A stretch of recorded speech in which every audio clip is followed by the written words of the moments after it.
Syllabus अनुसार आम एठारे सरहपा सबरपा लुईपा एवं कान्हुपा विभिन्न प्रकार चर्या गीतिकार आलोचना करवा। प्रथमे आसती सरहपा तापर सबरीपा लुईपा एवं कान्हुपा। पाक साम जोंग जांग विवरण अनुसार गुरु परंपरा रे सरह होचंदी प्रथम आदि सिद्ध तापर सबर लुई एवं कान्हु। सरहपा अनेकंक मतरे आदि सिद्ध अटंती। जेतेबेले आमे तेंगुर ग्रंथरु देखिबा को पाऊ कि सरहपांकर जन्मस्थान होची उड्डीभिसा बा ओडिशा, किंतु पाक साम जोंग जांग अनुसार तांको रांची नगरी रे जन्मग्रहण करथिले बोली कहा जाए। सरहपांकर अन्य नाम होची राहुल सूची बा राहुल भद्र। तांकर जन्म नवम शताब्दीर आद्य भागर हेतिला। पाक साम जोंग जांग विवरणी अनुसार सरह को आदिसिद्ध बोली कहा जाए। अन्य भाव में कहिले सरहपा महाराष्ट्र अंचल को जाई महामुद्रा साधना करथिले। सेठारे से जोगिनी स्वरूप गोटे सरकार कन्या को ग्रहण करथिले, जा फल रे सिद्धि लाभ परे तांको नाम सरह होइथिला। तो ये जो सरह पद शब्दटी सिद्धि लाभ पर से पाइथिले तार मूल शब्दटीर अर्थ होची सरहस्त बा सरघ। तो से किसी समय नालंदा रे अध्ययन करथिले। वर्तमान देखिबा सरहपांक विभिन्न प्रकार चर्यार नाम। एठारे जो 50 कोटी चर्या आविष्कृत होईची 50 कोटी गीतिका आविष्कृत होईची सेथिरु 22 नंबर चर्या 32 नंबर चर्या 38 नंबर चर्या एवं 39 नंबर चर्याटी सरहपांक नाम रे भणिता बा सरहपांक नाम रे लिखित होइतिबार जणा जाय। जदि परीक्षा रे एमिति भी प्रश्न आसे 22 नंबर चर्याटी कहार 32 नंबर चर्याटी कहार 38 नंबर चर्याटी कहार 39 नंबर चर्याटी कहार, ताहले हमको उत्तर रे सरहपा बोली देवा पई हुए। तो एठी कहि रखुची 22 नंबर चर्यार नाम होची अचिंत्य धर्मचर्या। 32 नंबर चर्यार नाम होची मनः शिक्षा चर्या। 38 नंबर चर्यार नाम होची नौका चर्या। 39 नंबर चर्यार नाम होची अविनीत चित्त चर्या। तो उदाहरण अनुसार देखिबा जो 22 नंबर चर्या अछि तो जो अचिंत्य धर्मचर्या। प्रथमे यही चर्या को यदि परीक्षा रे प्रश्न आसे एमि चर्यार 2-4 धाड़ी दे कि पचारे चर्याटी कहा द्वारा लिखित सेते बेले ताकू आमे जानिबा पई प्रथमे सेथुरु आमे खोजिबा ए चर्या रे कोनोसी भणिता बा किए लेखिचंदी से निज नाम को सेठारे उपस्थापन करिसंती कि। जेमिति अचिंत्य धर्मचर्या रे लिखा हैची आपना रचि रवि भव निर्वाणा मिछे लो बंध भय आपना आम्हे जानहु अचिंत जोई जाम मरण भव कण सही होई। एमिति शेष रे जामे काम की काम जाम सरह भणति अचिंत सोधाम।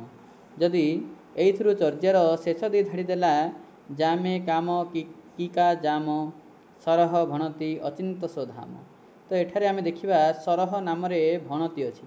भणतिर अर्थ होची जे रचना करछंती से निज नाम रे से सूचना दैछन कि से एही गीतटी तांको द्वारा रचित होईची। तो एमिति जदि प्रश्न आसे एही जामे काम की कामे जाम सरह भणति अचिंत सोधाम, तो एमिति आसला एहा कहा द्वारा लिखित ताहले आमे सरह नामटी को सेठी देखिकी यह सरहपांक द्वारा लिखित बोली कहि परिबा। सरहपांक एही 4 गोटी चर्यारे बा गीतिकारे से समस्त जगार भणिता शेष 2 धाड़ी रे ही देइछंती। तेणु शेष 2 धाड़ी परीक्षा रे उदाहरण स्वरूप प्रश्न आसिले आम शेष 2 धाड़ी को देखी कहि परिबा कि एही रचना गुडी को सरहपांक द्वारा लिखित। परवर्ती सिद्धाचार्य होचंती सबरीपा। तेंगुर ग्रंथ तालिका अनुसार सबरपांक सबरपा सबरेश्वर सबरेश्वर महासबर इत्यादि नाम रे परिचय प्रदान करा जायछि। तो सिद्धि आचार्य महाचार्य महासिद्धाचार्य नाम रे मध्य से वर्णित। गुरु परंपरा अनुसार हम जे देखिबा सबरीपांक स्थान होची एही परि सरह तांको परे नागार्जुन तांको परे सबर तापरे लोई। एठारे देखिबा गले सबरपा होचंती गुरु नागार्जुनଙ୍କ शिष्य एवं से वज्रयोगिनी साधनार अनुगामी थिले। से देवी पूजा और वज्रयोगिनी पूजार प्रवर्तक अटंती। ବଜ୍ରଯୋଗିନୀ ସାଧନା ଶବରୀପାଙ୍କ ଏକ ପ୍ରସିଦ୍ଧ ଗ୍ରନ୍ଥ। ପରୀକ୍ଷାରେ ପ୍ରଶ୍ନ ଆସେ ବଜ୍ରଯୋଗିନୀ ସାଧନା କାହାର, ବଜ୍ର ସତ୍ତ୍ୱ ସାଧନା କାହାର। ତ ଏହିପରି ପ୍ରଶ୍ନ ଆସିଲେ ବଜ୍ରଯୋଗିନୀ ସାଧନା ସମ୍ପ୍ରଦାୟର ଅନୁଗାମୀ ଥିଲେ ଶବରୀପା। ସେ ଯେହେତୁ ଦେବୀ ପୂଜା ଆଉ ବଜ୍ରଯୋଗିନୀ ପୂଜାର ପ୍ରବର୍ତ୍ତକ, କୁରୁକୁଲ୍ଲା ନାମକ ଦେବୀ ମୂର୍ତ୍ତିର ଉପାସକ ଥିଲେ ଏବଂ ସେ କୁରୁକୁଲ୍ଲା ସାଧନାର ରଚୟିତା। ପ୍ରଶ୍ନ ମଧ୍ୟ ଏହିପରି ଆସିପାରେ ଯେ କୁରୁକୁଲ୍ଲା ସାଧନାର ରଚୟିତା କିଏ? ଶବରୀପା ହେଉଛନ୍ତି କୁରୁକୁଲ୍ଲା ସାଧନାର ରଚୟିତା। କୁରୁକୁଲ୍ଲା ଦେବୀଙ୍କ ମୂର୍ତ୍ତି କେବଳ ଓଡ଼ିଶାରୁ ଆବିଷ୍କୃତ ହୋଇଥିବାରୁ ଆମେ କହିପାରିବା କି ଶବରୀପାଙ୍କର ସାଧନା ପୀଠ ଓଡ଼ିଶା ଥିଲା। ବର୍ତ୍ତମାନ ଦେଖିବା ଗୁରୁ ନାଗାର୍ଜୁନଙ୍କ ଠାରୁ ଯେତେବେଳେ ଦୀକ୍ଷା ଗ୍ରହଣ କରିକି ଶବରୀପା ଆନ୍ଧ୍ରର ଶ୍ରୀ ପର୍ବତରେ ଶବରମାନଙ୍କ ପରି ଜୀବନଯାପନ କରୁଥିଲେ, ସେଇଥିପାଇଁ ତାଙ୍କ ନାଁ ଶବରୀପା ହୋଇଛି ବୋଲି ବା ସେ ଶବରୀପା ନାମରେ ପରିଚିତ ହୋଇଥିଲେ। ଶବରୀପାଙ୍କ ଦ୍ୱାରା 2ଗୋଟି ଗୀତିକା ଲେଖା ହେଇଥିଲା। 28 ନମ୍ବର ଓ 50 ନମ୍ବର ଗୀତିକାର ବା ରଚୟିତା ହେଉଛନ୍ତି ଶବରୀପା। 28 ନମ୍ବର ଗୀତିକାରେ ନାମ ହେଉଛି ଶବର ଶବରୀ ପ୍ରେମଚର୍ଯ୍ୟା ଏବଂ 50 ନମ୍ବର ଗୀତିକାର ନାମ ହେଉଛି ମତ୍ତ ଶବର ମୃତ୍ୟୁଚର୍ଯ୍ୟା। ଏଠାରେ ଦେଖିବା ଯେତେବେଳେ ଆମକୁ 2ଟା ଧାଡ଼ି 3ଟା ଧାଡ଼ି କିମ୍ବା 4ଟା ଧାଡ଼ି ଦେଇକି ଏହି ଚର୍ଯ୍ୟାର ଲେଖକ କିଏ ବୋଲି ପ୍ରଶ୍ନ ଆସେ, ସେ ସମୟରେ ସବୁବେଳେ ଆମେ ଚର୍ଯ୍ୟା ଗୀତିକାର ସମସ୍ତ ପଦକୁ ବା ସମସ୍ତ ଶବ୍ଦକୁ ଠିକ୍ ରୂପେ ଅନୁଧ୍ୟାନ କରି ଦେଖିବା ସେଇଠି କାହାର ଭଣିତା ଦିଆଯାଇଛି କି, ଭଣିତା ମାନେ ରଚୟିତାଙ୍କ ନାମ ଦିଆଯାଇଛି। ଏଠାରେ 28 ନମ୍ବର ଗୀତିକାକୁ ବା ଶବର ଶବରୀ ପ୍ରେମଚର୍ଯ୍ୟାକୁ ଲକ୍ଷ୍ୟ କଲେ ଦେଖିବା ଉଞ୍ଚା ଉଞ୍ଚା ପାବତ ତହିଁ ବସଇ ଶବରୀ ବାଳି, ମୋରଙ୍ଗୀ ପିଚ୍ଛ ପରିହଣ ଶବରୀ ଗିବତ ଗୁଞ୍ଜର ମାଳି। ତ ଏଠାରେ କ'ଣ ହେଇଛି ନା ଉଚ୍ଚା ଉଚ୍ଚା ପର୍ବତ ଉପରେ ଶବରୀ ବାଳି ଏଠାରେ ବା ଶବର ବାଳିକା ବାସ କରିଛି। ମୋରଙ୍ଗୀ ପିଚ୍ଛ ବା ମୟୂର ପିଚ୍ଛ ତା'ର ପରିଧାନ ଏବଂ କଣ୍ଠରେ ଗୁଞ୍ଜରମାଳା। ଏଗୁଡ଼ିକୁ ପ୍ରଥମରୁ କହି ରଖିବାକୁ ଚାହେଁ କି ଏସବୁ ହେଉଛି ସନ୍ଧ୍ୟା ଭାଷାରେ ଲିଖିତ ବା ସାଙ୍କେତିକ ଭାଷାରେ ଲିଖିତ। ଗୁରୁ ପରମ୍ପରାରେ ଜ୍ଞାନ ଗୋଟିଏ ଗୁରୁଙ୍କ ଠାରୁ ଶିଷ୍ୟକୁ ଏମିତି ହୋଇ ସେ ଗୁରୁ ପରମ୍ପରାରେ ଗତି କରିବ ବୋଲି ଚର୍ଯ୍ୟାକାରମାନେ ସେମାନଙ୍କୁ ଏକ ସନ୍ଧ୍ୟା ଭାଷାରେ ବା ଗୁପ୍ତ ଭାଷାରେ ଏସବୁ ଚର୍ଯ୍ୟା ଗୀତିକା ବର୍ଣ୍ଣନା କରିଛନ୍ତି। ଯେତେବେଳେ ଏହାର ପ୍ରକୃତ ଅର୍ଥ ଦେଖିବା, ଉଞ୍ଚା ଉଞ୍ଚା ପାବତ ମାନେ ଆମର ଯେଉଁ ମସ୍ତିଷ୍କର ବିଭିନ୍ନ ପ୍ରକାର ଚକ୍ର ଅଛି, ସବୁଠାରୁ ଉପର ଚକ୍ରରେ ରହିଛି ସୁଷୁମ୍ନା ଚକ୍ର ବା ସେହି ମହାଚକ୍ରରେ ନୈରାତ୍ମ୍ୟ ହେଉଛନ୍ତି ତା'ର ଅଧିଷ୍ଠାତା। ତ ବିଷୟ ବହୁଳ ସାଧକ କ'ଣ କରେ, ବିଭିନ୍ନ ପ୍ରକାର ଭାବରାଶି ଦ୍ୱାରା ଆଚ୍ଛନ୍ନ ହୋଇକି ଦୁନିଆର ସିଏ ନିଜର ନୈରାତ୍ମ୍ୟର ଅନୁଭବ କରିପାରେନି। ସେଥିପାଇଁ ଏଠାରେ ଶବରୀ ରୂପୀ ଯେଉଁ ସାଧିକା ଅଛି, ଶବରୀ ନିଜ ସାଧକକୁ ଚେତାଇ ଦେଉଛି ଯେ ଯେମିତି ସାଧକ ଗୁରୁବାକ୍ୟ ରୂପ ଧନୁରେ ନିଜ ମନରୂପ ବାଣ ସନ୍ଧାନ କରି ପରମ ନିର୍ବାଣକୁ ଅଧିକାର କରିବ, ସେମିତି ମଣିଷର ଶିଖର ଦେଶରେ ଅବସ୍ଥିତ ସୁଷୁମ୍ନାରେ ବା ନୈରାତ୍ମ୍ୟ ଯେଉଁ ଅଧିଷ୍ଠିତ ହୋଇକି ଅଛନ୍ତି, ତାକୁ ନିଜ ବିଷୟ ସୁଖରୁ ଜଞ୍ଜାଳରୁ ଦୂର ହୋଇ ମଣିଷ ନିଜର ସ୍ୱକୀୟ ସାଧନା ମାଧ୍ୟମରେ ନୈରାତ୍ମ୍ୟକୁ ଉପଲବ୍ଧ କରୁ, ଯାହାକି ଅନ୍ୟ ଧର୍ମାନୁସାରେ ମୋକ୍ଷ ଲାଭ ବୋଲି କୁହାଯାଏ। 50 ନମ୍ବର ଗୀତିକାର ନାମ ହେଉଛି ମତ୍ତ ଶବର ମୃତ୍ୟୁଚର୍ଯ୍ୟା। ଏଠାରେ ମଧ୍ୟ ବିଭିନ୍ନ ଧାଡ଼ିରେ ବା ବିଭିନ୍ନ ପଦରେ ଶବର ନାମର ଭଣିତା ଦିଆହେଇଛି ବା ଶବର ନାମକୁ ବ୍ୟବହାର କରାଯାଇଛି। ତେଣୁ କୌଣସି ପ୍ରକାର ଧାଡ଼ିରେ ଆମେ ଯେତେବେଳେ ଶବର ଶବ୍ଦଟିକୁ ଦେଖୁ, ତାହେଲେ ଏହି ରଚନାଟି ଶବରୀପାଙ୍କ ବୋଲି କୁହାଯାଏ। ଶବର ନାମକୁ ସେ ବିଭିନ୍ନ ପ୍ରକାର ଚର୍ଯ୍ୟାରେ ବ୍ୟବହାର କରିଛନ୍ତି। ଏଇଥିରୁ ଆମେ ଅନୁମାନ କରିପାରିବା ବା ଗୋଟିଏ ପ୍ରଶ୍ନର ଯେତେବେଳେ 2 କିମ୍ବା 3 ଧାଡ଼ିର ଚର୍ଯ୍ୟା ବା ଗୀତିକା ଦିଏ, ସେଥିରୁ ଯେତେବେଳେ ଆମକୁ ପ୍ରଶ୍ନ ପଚାରିଯାଏ ଗୀତିକାଟି କାହାର, ତାହେଲେ ଆମେ ଭଣିତାକୁ ପ୍ରଥମେ ଲକ୍ଷ୍ୟ କରିବା, ଶବ୍ଦକୁ ଆମେ ଭଲସେ ଦେଖିକି ଜାଣିପାରିବା ଯେ ଚର୍ଯ୍ୟାଟି କାହାର। ଏହି ମହାନ ସିଦ୍ଧ ପରମ୍ପରା ଅନୁସାରେ 3ୟ ନମ୍ବର ସିଦ୍ଧ ହେଉଛନ୍ତି ଲୁଇପା। ଲୁଇପାଙ୍କୁ ଉଡ୍ଡୀୟାନବାସୀ ବା ପୁରାତନ ଓଡ଼ିଶାର ଏକ ମତ୍ସ୍ୟଜୀବୀ କୂଳରେ ଗ୍ରହଣ କରିଥିଲେ ବୋଲି ସମସ୍ତେ ଅନୁମାନ କରନ୍ତି। ସେତେବେଳେ ସେ ସାମନ୍ତ ଶୁଭ ନାମରେ ପରିଚିତ ଥିଲେ, କିନ୍ତୁ ତାରାନାଥଙ୍କ ବିବରଣୀ ଅନୁସାରେ ସେ ରାଜା ସାମନ୍ତ ଶୁଭଙ୍କ କରଣ ଭାବେ ବର୍ଣ୍ଣିତ। ଗୁରୁ ପରମ୍ପରାରେ ଲୁଇପାଙ୍କ ସ୍ଥାନ ହେଉଛି ସରହ ଶବର ଲୁଇ। ସରହ ପାଙ୍କ ପରେ ଶବରପା, ଶବରପାଙ୍କ ପରେ ଲୁଇପାଙ୍କ ସ୍ଥାନ। ଲୁଇପାଙ୍କ ସାଧନାସ୍ଥଳ आसामर ब्रह्मपुत्र नदी तटरे थिला। ब्रह्मपुत्र नदी को लोहित्य कहुथिबारु से लोहित्योपाद बा लुईपाद नाम प्रसिद्ध होइथिले। लुईपा होउचंती सबरीपांक शिष्य।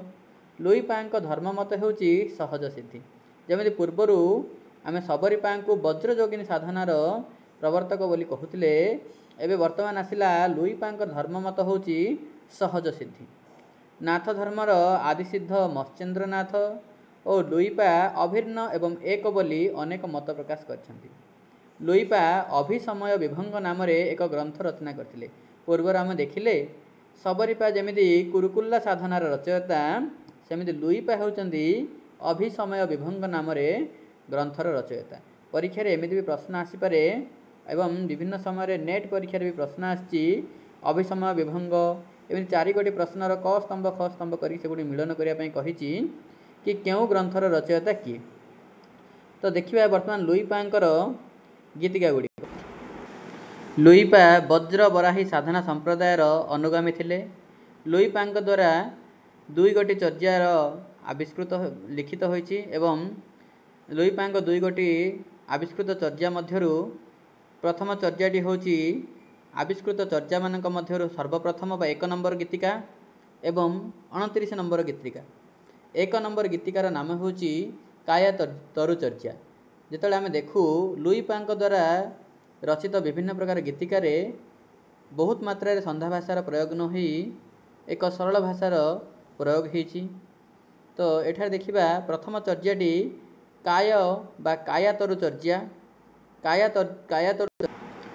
तरु चर्या एहिपरि का तरुबर पंच बिडाल चंचल चिए पैठा काल दीर्घ करिय महसुह परिमाण लुई भणई गुरु पुछियो जान। एठारे लुई का तरुबर पंच बिडाल अर्थात शरीर होची एक वृक्ष सदृश एवं एही वृक्षर 5टी शाखा अछि एवं मनीष कौन करिवो ए मन सहित पंच ज्ञानेन्द्रिय जागतिक विषय सुख लालसारे निरंतर वृक्ष गुड़िकर शाखा गुड़िक दोहलुवा परी सबुबले निज चंचलता प्रकाशित करुथिबारु वृक्ष को से शरीर सहित तुलना करछन्ति एवं निजर पंच इंद्रियर साधना करी बा संयम रूपक निजर विभिन्न प्रकार नाड़ी तत्व जमिति रहिला सुषुम्ना नाड़ी बा विभिन्न प्रकार धमन चमन जो नाड़ी कहती नाड़ी द्वय को निज श्वास प्रश्वासर नियंत्रण द्वारा जहाँ को आम प्राणायाम बोली कहू से भाव में से निज श्वास प्रश्वासर नियंत्रण रे प्राणायाम जोगरे ध्यानस्थ होइकी महासुख लाभ करवा मनुष्यर शरीर थी विभिन्न चक्र को उपलब्धि करी मोक्ष प्राप्ति करने से एठारे एक गुरु परंपरार संधा भाषा को प्रयोग करछन्ति जहाँकि लोकमानक द्वारा सहजरे बुझी हेउ नथिले भी ए गुरु परंपरा रे से माने संधा भाषार प्रकृत अर्थ को एहीपरि भाबरे शरीरर सहज भाबरे महासुख को लाभ करिया पई एठारे लुई एही चर्यारे कहिचन्ति एवं विभिन्न अन्य मानक चर्या भली लुईंकर मध्य एही चर्यारे निजर भणिता अछि बा से जेमिति कहिचन्ति दृढ़ करिय महासुह परिमाण लुई भणई गुरु पुछियो जाना। एठारे लुईंक भणता रही जदि एमिति प्रश्न पचारे दुईटा झाड़ी देकी एटा कहार रचना ताहले आमे एटा लुईपादंक रचना बोली कहि परिबा। 29 नंबर चर्यार नाम होची सहज तत्व चर्या। एठारे लुई ए गीतिकार एपरि भावे कहिचन्ति भाव न होई अभावत जाई किस संबोहे को पति आई लुई भणई बड़ दुर्लख विमाता तीय धाए बिलसई उस लागेणा। एठारे लुई निजर भणिता को दर्शाई तो एपरी मध्य परीक्षार प्रश्न आसिले लुईंक नाम देखी आमे लुईंक भणिता बा लुईंक द्वारा रचना होइछि बोली जानि परिबा। वर्तमान देखिबा एही सिद्ध परंपरा रे कान्हुपांक स्थान होछि शेष। तो आविष्कृत चर्या मानक मध्य सर्वाधिक चर्या बा सर्वाधिक गीतिकार रचयिता होचन्ति कान्हुपा। कान्हुपांक द्वारा 13 गोटी चर्यार संपादन होइथिला। कान्हुपा कान्हुपाद कृष्णपाद कृष्णबज कृष्णचार्य एपरी विभिन्न नाम परिचित। तो कान्हुपां को गुरु परंपरा अनुसार आम कान्हुपां ना देखा सरह तापर होचंदी नागार्जुन। नागार्जुन होचंदी सबरंक गुरु ଶବରଙ୍କ ଶିଷ୍ୟ ହେଉଛନ୍ତି ଲୁଇ, ଲୁଇଙ୍କ ଶିଷ୍ୟ ବଜ୍ରଘଣ୍ଟ, ତାପରେ ଆସନ୍ତି କଚ୍ଛପା, ଜାଳେନ୍ଧେରିପା, ତାପରେ ଆସନ୍ତି କାହ୍ନୁପା। ତ ଏଠାରେ ଆମେ ଦେଖିବା କାହ୍ନୁପାଙ୍କ ଗୁରୁ ହେଉଛନ୍ତି ଜାଳନ୍ଧରିପା। ଶରୀରର ରଙ୍ଗ କଳା ହୋଇଥିବା ଯୋଗୁଁ ତାଙ୍କୁ କୃଷ୍ଣପା ବା କାହ୍ନୁପା କୁହାଯାଉଥିଲା। ସେ ଜଳନ୍ଧରିପାଙ୍କ ଶିଷ୍ୟତ୍ୱ ଗ୍ରହଣ କରିଥିଲେ। କାହ୍ନୁପାଙ୍କର ଅନ୍ୟ ନାମ ହେଉଛି ବିରୁଆ ବା ବିରୂପ କୃଷ୍ଣଚାର୍ଯ୍ୟ। ଏହାଙ୍କ ରଚନା ମହାସୁଖ, ସାଙ୍ଗ ଇଚ୍ଛା ଓ ଜ୍ଞାନ ଉପଦେଶ ପ୍ରବଳତା ପରିଦୃଷ୍ଟ ହୁଏ। ତ ଯେତେବେଳେ ଆମେ ଦେଖିବା କାହ୍ନୁପାଙ୍କର ବିଭିନ୍ନ ରଚନାରେ ସିଏ ଡମ୍ବି ବା ସେଇ ଡମ୍ବ ଜାତିର ଲୋକମାନଙ୍କର କଥା ବର୍ଣ୍ଣନା କରିଛନ୍ତି, ଯାହାକି ଓଡ଼ିଶାର ବିଭିନ୍ନ ଅଞ୍ଚଳରେ ଦୃଶ୍ୟମାନ ହୁଅନ୍ତି। ତେଣୁ ଏଠାରେ ଆମେ ଜାଣିପାରିବା କି କୃଷ୍ଣାଚାର୍ଯ୍ୟ ବା କାହ୍ନୁପା ମଧ୍ୟ ଓଡ଼ିଶାରୁ ଆଗତ ସିଦ୍ଧଚାର୍ଯ୍ୟଙ୍କ ପରି ଉଡିଆନ୍ ପ୍ରଦେଶର ଲୋକ ଥିଲେ। ତ ବିଭିନ୍ନ ପ୍ରକାର ଚର୍ଯ୍ୟାମାନ ଭିତରେ ଏହି ଯେଉଁ 13 ଗୋଟି ଚର୍ଯ୍ୟା ଆମେ ଦେଖିବା, ପ୍ରଥମ ଚର୍ଯ୍ୟାଟି ହେଉଛି 7 ନମ୍ବର ଚର୍ଯ୍ୟା, ଯାହାର ନାମ ହେଉଛି ବାଟ ଓଗାଳ ଚର୍ଯ୍ୟା। ଆଳିଏ କାଳିଏ ବାତ ରୁନ୍ଧେଲା, ତା ଦେଖି କାହ୍ନୁ ବିମନ ଉଠିଲା, କାହ୍ନୁ କାହିଁକି କରିବ ନିବାସ, ଯୋ ମନ ଗୁଆର ମୋ ଆସ। ତ ଏଠାରେ ବିଭିନ୍ନ ପ୍ରକାର କାହ୍ନୁଙ୍କ ଭଣିତା ବା କାହ୍ନୁଙ୍କ ନାମ ଦେଇଥିବାରୁ ଆମେ ସହଜରେ ଏଠି ଦେଖିପାରିବା କି ରଚନାଟି କାହ୍ନୁପାଦଙ୍କର।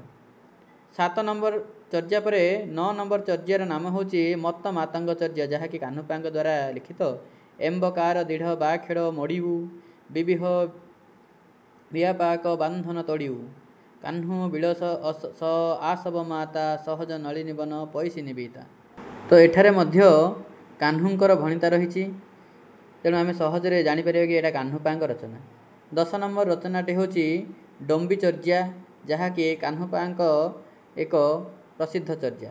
ଏଠାରେ କାହ୍ନୁପା ଏମିତି ଗୀତିକାର ରଚନା ବେଳେ ଲେଖିଛନ୍ତି, ନଗର ବାହିରରେ ଡମ୍ବି ତୋହର କୁଡ଼ିଆ, ଛୋଇ ଛୋଇ ଯାଇସୋ ବ୍ରାହ୍ମଣଡ଼ିଆ, ଆଲୋ ଡମ୍ବି ତୋଏ ସମ କରିବା ମୋ ସଙ୍ଗ, ନିଘନ କାହ୍ନୁ କାପାଳି ଯୋଗୀ।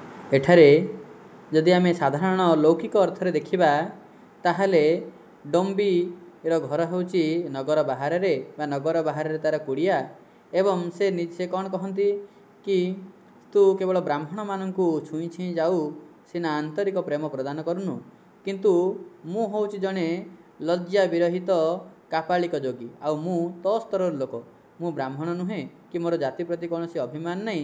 ସେଥିପାଇଁ ସେ ଡମ୍ବିର ପ୍ରଣୟ ପ୍ରାର୍ଥୀ ହେବା ପାଇଁ ଚେଷ୍ଟା କରୁଛନ୍ତି ବା ଚାହୁଁଛନ୍ତି। କିନ୍ତୁ ଏଠାରେ ଯେତେବେଳେ ଆର ଗୁହ୍ୟ ଅର୍ଥ ଦେଖିବା ପାଇଁ ଯାଉ ବା ଆର ସାଧକମାନଙ୍କର ଅର୍ଥ ଦେଖିବା ପାଇଁ ଯାଉ, ସେତେବେଳେ ସେ କ'ଣ କହିଛନ୍ତି କି ଇନ୍ଦ୍ରିୟମାନଙ୍କର ଅଗୋଚରରେ ମହାସୁଖରେ ଅସ୍ପର୍ଶ୍ୟ ପରିଶୁଦ୍ଧାବତୀ ନୈରାତ୍ମା ଅବସ୍ଥାନ କରୁଛନ୍ତି, ଏବଂ ସେଠାରେ ସେ ମଧ୍ୟ ମହାସୁଖ ପାଳନ କରିବା ପାଇଁ ଧର୍ମ ଗ୍ରହଣ କରିକି, ମହାସୁଖ ପାଳନର ଧର୍ମ ଗ୍ରହଣ କରି ସେ ଲଜ୍ଜା ଅଭିମାନ ଆଦି ପରିତ୍ୟାଗ କରିକି ସେହି ଡମ୍ବି ରୂପୀ ସେହି ନୈରାତ୍ମାଙ୍କର ସହଚର୍ଯ୍ୟକୁ ଆଶା କରିଛନ୍ତି ଏବଂ ମହାମୁଦ୍ରାରେ ସିଦ୍ଧି ଲାଭ କରିବା ପାଇଁ ଚେଷ୍ଟା କରିଛନ୍ତି। ସେଥିପାଇଁ ସେ କ'ଣ କରିଛନ୍ତି, ସଂସାରିକ ମାୟାବନ୍ଧନକୁ ଛିନ୍ନ କରି ଡମ୍ବି ରୂପିଣୀ ନୈରାତ୍ମାକୁ ନିଜେ କାପାଳିକ ଭାବରେ ସୁଖ ପାଳିବାକୁ ସମର୍ଥ ବା ସେହିପରି ନୈରାତ୍ମ ଦେବୀକୁ ସେ ପାଇବା ପାଇଁ ଚେଷ୍ଟା କରିଛନ୍ତି, ଯାହାକି ବୌଦ୍ଧ ଧର୍ମଚର୍ଯ୍ୟାରେ ମହାସୁଖ ଲାଭ ବା ନିର୍ବାଣ କଥାକୁ ବୁଝାଇଥାଏ। ତ ବିଭିନ୍ନ ପ୍ରକାର ଅନ୍ୟ ଚର୍ଯ୍ୟାମାନେ ଦେଖିବା, ଯେମିତି 11 ନମ୍ବର ଚର୍ଯ୍ୟା ଡମ୍ବି ହେରୁକ ଚର୍ଯ୍ୟା, 12 ନମ୍ବର ଚର୍ଯ୍ୟାର ନାମ ହେଉଛି ନୟନବଳ ଚର୍ଯ୍ୟା, 13 ନମ୍ବର ଚର୍ଯ୍ୟାର ନାମ ହେଉଛି ନୌଯାତ୍ରା ଚର୍ଯ୍ୟା, 18 ନମ୍ବର ଚର୍ଯ୍ୟାର ନାମ ହେଉଛି କାମଚଣ୍ଡାଳୀ ଚର୍ଯ୍ୟା, 19 ନମ୍ବର ଚର୍ଯ୍ୟା ହେଉଛି ଡମ୍ବି ବିବାହ ଚର୍ଯ୍ୟା, 24 ନମ୍ବର ଚର୍ଯ୍ୟାର ନାମ ହେଉଛି ରାଜହଂସ ଚର୍ଯ୍ୟା, 36 ନମ୍ବର ଚର୍ଯ୍ୟାର ନାମ ହେଉଛି ସହଜ ନିଦ୍ରା ଚର୍ଯ୍ୟା, 40 ନମ୍ବର ଚର୍ଯ୍ୟାର ନାମ ହେଉଛି ମୁକ ବଧିର ଉପଦେଶ ଚର୍ଯ୍ୟା, 42 ନମ୍ବର ଚର୍ଯ୍ୟାର ନାମ ହେଉଛି ସ୍କନ୍ଧ ବିଯୋଗ ଚର୍ଯ୍ୟା, 45 ନମ୍ବର ଚର୍ଯ୍ୟାର ନାମ ହେଉଛି ନିଷ୍ଫଳ ବୃକ୍ଷ ଚର୍ଯ୍ୟା। ଯେତେବେଳେ ବିଭିନ୍ନ ପ୍ରକାର ଚର୍ଯ୍ୟା ଦେଇକି ତା'ର ଉଦାହରଣ ସ୍ୱରୂପ ଗୋଟିଏ ଚର୍ଯ୍ୟା ଦେଇଥିବ ଏବଂ ସେ ପ୍ରଶ୍ନ ପଚାରିଥିବ ଏହି ଚର୍ଯ୍ୟାଟି କାହାର, ଯେମିତି ନିଷ୍ଫଳ ବୃକ୍ଷ ଚର୍ଯ୍ୟାରେ ସେହିପରି କାହ୍ନୁଙ୍କର ଭଣିତା ଅଛି କି ନାହିଁ ଯଦି ଯେତେବେଳେ ଆମେ ପଚାରେ ପ୍ରଶ୍ନରେ, ସେତେବେଳେ ପଚାରିବ ମଣୁ ତରୁ ପାଞ୍ଚ ଇଦି ତସୁ ସାହା, ଆଶା ବହଳ ପାତ ଫଳ ବାହା, ବର ଗୁରୁ ବୟଣ କୋଠାରେ ଛିଜହ, କାହ୍ନୁ ଭଣଇ ତରୁ ପୁଣ ନ ଉଇଜ, एमती विभिन्न प्रकार परीक्षा नेट परीक्षा विभिन्न प्रकार एसएससी परीक्षा यही भाव में पद्यर दुईटी धाड़ी बा दुईटी पाद दे से कहार भणिता बोली पचारि थाए एवं से भणितार आम प्रथम शब्दगुड़ी को भलसे अनुध्यान करी देखा कि ये कहार भणिता दिखाई एवं से ही भणिता को देखि आम जापर कि यही रचनाटी कहार संपूर्ण एककटी सरिले आम प्रश्न उत्तर आलोचना करवा। धन्यवाद।